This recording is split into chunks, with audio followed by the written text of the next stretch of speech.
إن الله وملائكته يصلون على النبي يا أيها الذين آمنوا صلوا عليه وسلموا تسليما يا معاشر المسلمين وزمرة المؤمنين رحمكم الله ويا عن أبي هريرة رضي الله عنه أنه قال النبي صلى الله عليه وسلم إذا قلت لصاحبك يوم الجمعة أنصر والإمام يخطب فقد لغوا ومن لغوا فلا جمعة له أنصتوا واسمعوا وأطيعوا جامعة رحمكم الله أنصتوا لا إله إلا الله محمد رسول الله صلى الله عليه وسلم اللهم صل على محمد اللهم صل على محمد اللهم صل وسلم وبارك أجمعين آمين يا رب العالمين اللهم اغفر للمسلمين والمسلمات والمؤمنين والمؤمنات الأحياء منهم والأموات إنك سميع قريب مجيب دعوات ويا قاضي الحاجات برحمتك يا أرحم الراحمين.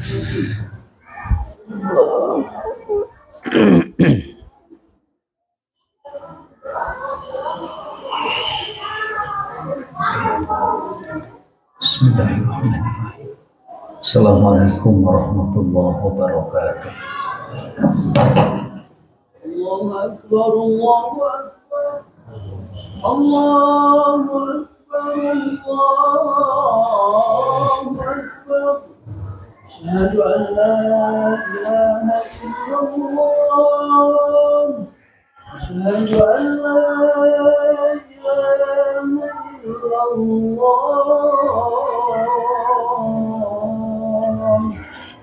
Asyhadu anna Muhammadar Rasulullah. Asyhadu anna Muhammadar Rasulullah. Hayya 'alas salat, hayya 'alas salat,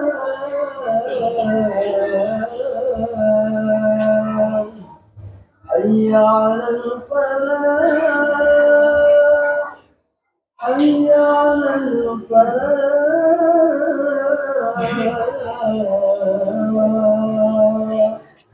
Allahu Akbar, Allahu Akbar. La ilaha illallah.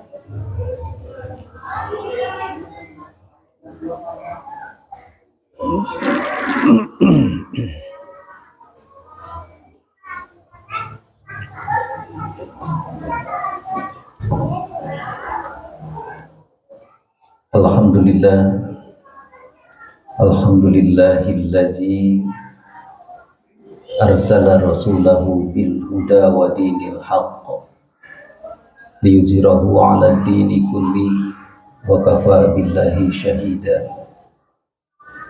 Asyhadu an la ilaha illallah wahdahu la syarika lah wa asyhadu anna Muhammadan 'abduhu wa rasuluh.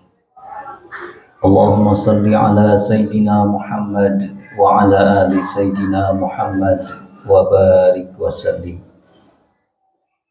Ayyuhal hadirun, usikum wa nafsi bitaqwallah. Faqad fazal muttaqun. Faqala Allah Ta'ala fil Qur'anil Karim wa huwa asdaqul qailin. A'udzu billahi minasy syaithanir rajim. Wa'bud rabbaka hatta ya'tiyakal yaqin. Al-ayah, sadaqallahul azim. Hadirin kaum muslimin, jamaah Jumat rahimakumullah. Puji dan syukur mari senantiasa kita panjatkan kehadirat Allah Subhanahu wa taala. Alhamdulillah kita masih diberikan begitu banyak kenikmatan oleh Allah Subhanahu wa ta'ala. Diberinya kita kesempatan untuk masih bisa menghirup udara, dengan nikmat hidup yang Allah masih berikan kepada kita hingga saat ini, yang tentu nikmat hidup ini sesungguhnya adalah nikmat yang begitu sangat luar biasa besar. Karena melalui nikmat hidup ini kita bisa mempersiapkan bekal untuk perjalanan pulang setelah kita tidak lagi berada di alam dunia yang fana ini, di mana semua kita pasti akan kembali menghadap Allah Subhanahu wa Ta'ala. Oleh karena itu, maka mudah-mudahan sisa umur yang masih ada ini kita bisa maksimalkan untuk melakukan amal-amal terbaik di dalam kehidupan kita. Karena kita semua tentu sangatlah berharap menjadi manusia-manusia yang sebaik-baiknya manusia dalam pandangan Allah, dalam pandangan Rasulullah Sallallahu Alaihi Wasallam. Sebagaimana dalam salah satu hadis beliau, Nabi kita Nabi Muhammad Sallallahu Alaihi Wasallam bersabda, khairun nas man tala umruhu wa hasuna amaluhu. Bahwa sebaik-baik manusia itu adalah mereka orang-orang yang diberikan umur yang panjang, tapi kemudian isinya dengan amal-amal yang baik. Nikmat yang lain yang tentu Masya Allah berikan kepada kita adalah nikmat di mana kita masih Allah mampukan untuk melaksanakan ibadah kepada Allah Subhanahu wa Ta'ala sebagai salah satu wujud atau tanda iman kita kepada Allah, yang mudah-mudahan segala amal ibadah yang kita telah tunaikan hingga saat kematian datang ada dalam penerimaannya Allah Subhanahu wa Ta'ala.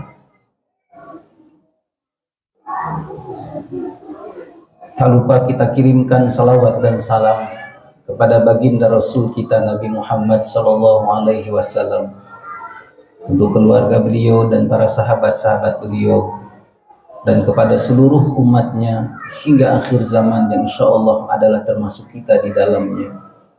Mudah-mudahan kita pun akan menjadi umatnya Rasulullah yang kelak mendapatkan syafaatul uzma di yaumil akhir. Amin ya Allah ya Rabbal Alamin. Hadirin kaum muslimin, jamaah Jumat rahimakumullah. Ada satu pertanyaan yang barangkali pernah muncul atau setidaknya terbersit di dalam hati atau pikiran kita. Pertanyaan yang pertama adalah kenapa kita harus melakukan ibadah kepada Allah? Dan yang kedua, sampai kapan kita harus melakukan ibadah? Dua pertanyaan ini tentu memerlukan jawaban yang panjang. Namun kita coba untuk ringkas dan mudah-mudahan kita bisa fahami. Sebelum kita menjawab dua pertanyaan tadi, maka pertanyaan mendasar tentang semua kita terkait dengan pertanyaan itu adalah, apa itu ibadah? Ibadah itu sendiri, kalau kita coba fahami dari sisi bahasa, berasal dari kata abada ya'budu ibadatan, yang artinya adalah penghambaan. Kata ibadah itu sendiri sesungguhnya adalah satu bentuk manifestasi keimanan, keyakinan dan kepercayaan kita sebagai manusia kepada zat Allah Subhanahu wa Ta'ala. Yang keimanan itu tentu sulitlah untuk kita mengukur kedalamannya, karena dia ada di dalam hati setiap manusia. Namun kadar keimanan kita termasuk orang itu setidaknya akan kita bisa lihat adalah salah satunya melalui perbuatan apa yang dilakukan. Maka dalam satu definisi, iman itu sendiri diartikan al-imanu tasdiqun bil qalbi wa iqrarun bil lisan wa amalun bil arkan. Bahwa iman itu adalah sesuatu yang dibenarkan oleh hati, diucapkan melalui lisan dan dibuktikan melalui perbuatan. Maka apa yang tersimpan di dalam hati kemudian tertuang melalui sebuah ucapan terkait dengan keimanan itu akan kemudian menjadi benar-benar terwujud melalui satu bentuk perbuatan di dalam berkehidupan. Nah, perbuatan-perbuatan yang menjadi wujud keimanan tadi adalah lebih kepada perbuatan-perbuatan yang terkait dengan keimanannya kepada yang diimaninya. Siapa yang diimaninya dalam hal ini adalah Allah Subhanahu wa ta'ala. Yang Allah itu zat yang dia tidak hanya imani dalam arti percayai, tapi kemudian menjadi satu-satunya Tuhan yang dia sembah dan dia taati. Maka kepada apa yang menjadi perintah-perintahnya orang-orang yang beriman kepada Allah, untuk menunjukkan keimanan mereka kepada Allah, mereka buktikan dengan menunaikan apa yang diperintahkan oleh Allah. Begitupun kepada apa yang dilarang oleh Allah, maka orang-orang yang beriman itu pun menunjukkan imannya kepada Allah dengan mereka meninggalkan atau menghindarkan dirinya dari tidak melakukan perbuatan-perbuatan yang dilarang oleh Allah Subhanahu wa ta'ala. Nah, ikhwatul iman, kalau kita berbicara terkait dengan pertanyaan yang pertama, kenapa kita harus lakukan ibadah kepada Allah? Karena ibadah yang kita sedang dan akan terus lakukan di sepanjang kehidupan hingga akhir hayat kita adalah sebagai wujud keimanan kita di hadapannya Allah Subhanahu wa ta'ala. Siapa orang mengaku dirinya beriman kepada Allah, maka suka tidak suka, terpaksa ataupun tidak, ketika ada perintah datang kepadanya dari Allah Subhanahu wa ta'ala, maka orang-orang yang beriman itu mesti menunjukkan bentuk imannya kepada Allah melalui bentuk ketaatannya dia dalam bentuk melaksanakan apa yang diperintahkannya oleh Allah Subhanahu wa ta'ala. Maka di dalam Al-Quran Allah Subhanahu wa ta'ala berfirman, ahasiban nas ayutsraku ayyaqulu amanna wa hum la yuftanun. Apakah manusia akan dibiarkan mereka berkata kami telah beriman kepada Allah, padahal mereka belum kami uji. Nah, salah satu bentuk atau cara Allah menguji keimanan manusia adalah dengan Allah berikan kepadanya perintah-perintah. Insya Allah beberapa waktu ke depan, tidak lama lagi kita akan datang menemui satu bulan yang mulia, yaitu bulan suci Ramadan. Di sana ada satu perintah yang perintah ini perintah utama dan bahkan dikhususkan bagi mereka orang-orang yang beriman kepada Allah dengan satu perintah ibadah yang namanya shaum. Maka Ramadan menjadi bulan di mana orang-orang yang menyatakan dirinya beriman kepada Allah harus menunjukkan iman mereka di hadapan Allah Subhanahu wa ta'ala dengan mereka menyambut datangnya Ramadan, di mana di dalamnya ada perintah untuk mereka melaksanakan ibadah saum, dan kemudian mereka menjalankan ibadah itu selama full bulan suci Ramadan. Tapi andaikan kemudian tidak, maka pertanyaannya, benarkah mereka layak disebut hamba-hambanya Allah yang beriman kepada Allah? Maka dalam Al-Quran ada kelompok sami'na wa ata'na. Mereka kelompok orang yang memang mendengar dan taat melaksanakan perintah Allah. Tapi ada sami'na wa asaina. Mereka mendengar, mereka tahu ini perintah Allah, tapi kemudian mengabaikan perintah itu dengan tidak melakukannya. Ada sami'na wa hum la yasma'un. Ada mereka orang-orang yang mendengar, tapi pura-pura seolah-olah tidak mendengar apa yang menjadi perintahnya Allah Subhanahu wa ta'ala. Maka berbahagialah, bersyukurlah ketika kita menjadi hamba-hambanya Allah, yang ketika datang satu seruan, satu ajakan, suatu perintah dari Allah Subhanahu wa ta'ala terkait dengan persoalan-persoalan ibadah, di mana melalui ibadah itu kita betul-betul menghambakan diri kita dalam bentuk ketaatan, melaksanakan perintah-perintahnya Allah, itu betul-betul wujud dan kita lakukan di dalam kehidupan kita. Lalu kemudian yang kedua, sampai kapan kita beribadah kepada Allah? Maka pertanyaan itu kita jawab, dan jawabannya ada dalam Al-Quran. Allah Subhanahu wa Ta'ala menyatakan, wa'bud rabbaka hatta ya'tiyakal yaqin. Dan beribadahlah kalian kepada Tuhan kalian hatta ya'tiyakal yaqin, sampai datang kepada kalian al-yaqin. Apa itu al-yaqin? Banyak para mufassir menafsirkan kata al-yaqin itu artinya al-maut, sampai datang kepada kita kematian. Maka sepanjang kita hidup, sepanjang kita masih bernafas, yang namanya ibadah kepada Allah Subhanahu wa Ta'ala tidak boleh tidak, mesti menjadi sesuatu yang kita jalankan, sekalipun tentu dalam kondisi dan keadaan tertentu.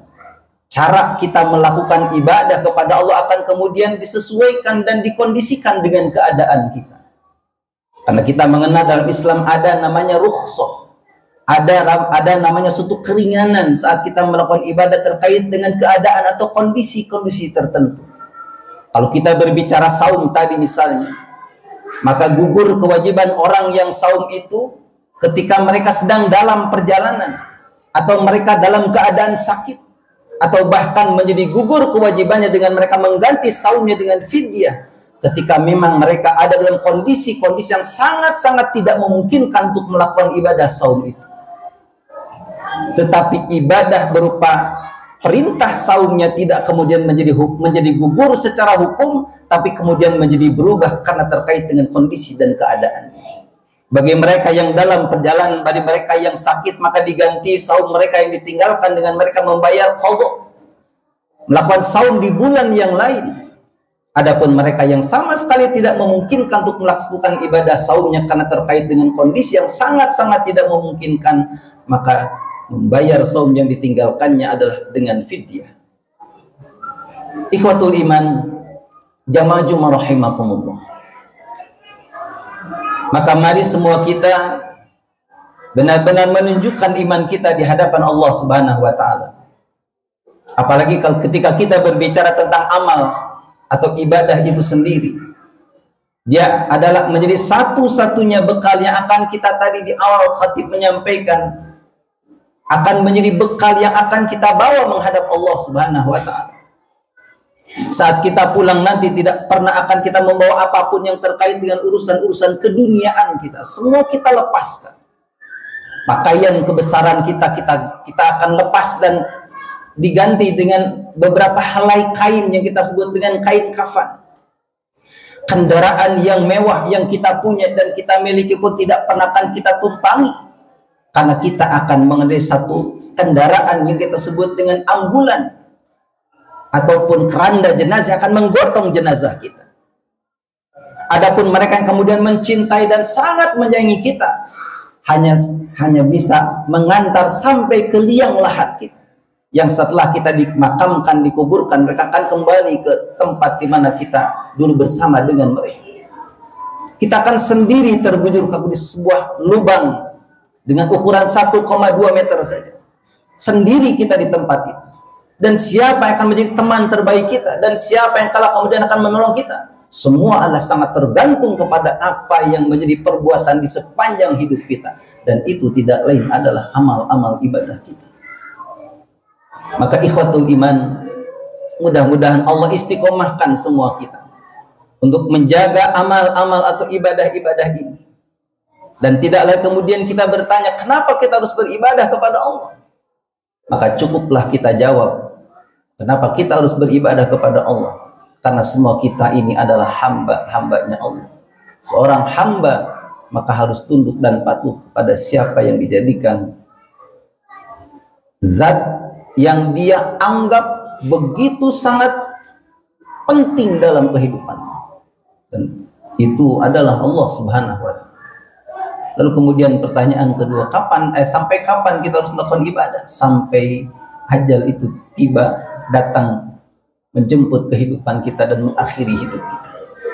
Maka ikhwatul iman, mudah-mudahan Allah Subhanahu wa Ta'ala terus memampukan kita tatkala datang perintahnya Allah kepada kita, tatkala datang ajakan yang juga sampai datang kepada kita dari Rasulullah SAW, mampu semua kita untuk melaksanakan itu di dalam kehidupan. Dan mudah-mudahan apa yang menjadi amal-amal ibadah kita menjadi amal-amal yang makbulan, amal-amal yang diterima oleh Allah Subhanahu wa taala. Adapun terkait dengan dosa dan salah kita, mudah-mudahan itu pun kita semua mendapatkan pengampunan dari Allah Subhanahu wa taala. Barakallahu li wa lakum.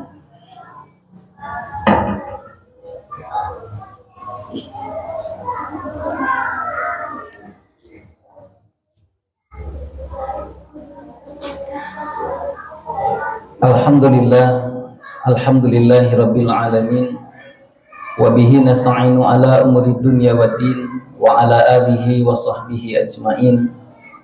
Asyhadu an la ilaha illallah wahdahu la syarika lah,